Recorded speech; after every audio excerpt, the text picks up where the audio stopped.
Ayun o, touchdown tayo dito sa QC. Pasensya na tayo sa video natin mga kadiskarte kasi sobrang tirik ng araw. Wala tayong magagawa. Kaya tiis-tiis muna tayo. Pero syempre, trabaho to, laban yan. Laban lang ng laban. Grind lang ng grind. Okay lang yan.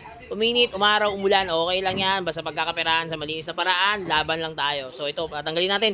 Isuzu Crosswind Sportivo, pares lang yan. Tanggalin natin yung dashboard niya. So ito, natanggalan natin. At ito na, ping! Mabilisan lang kasi napakainit talaga yan. Tapos na tayo mag-install. 7 inches Android nga pala yung kinabit natin dito sa ating customer. Ayan, 7 inches Android yung gusto niya kasi para swak na swak lang daw tignan. Syempre kasama pa rin sa package natin yung reverse camera, hindi mawawala yan.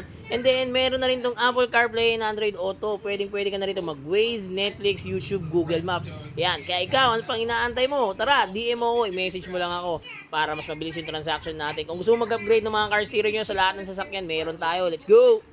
At ito nga pala habol natin, nagpalagay nga rin natin client ng front dash cam. So pwede ka na mag-replay dito sa ating mismong Android head unit. Yan, pwede mo dyan ma-access yung mga bawat replay na gusto mong i-replay ng mga nakuha ng dashcam mo. So ano pa inaantay mo? DM mo na ako. Salamat, ingat, ride safe sa lahat.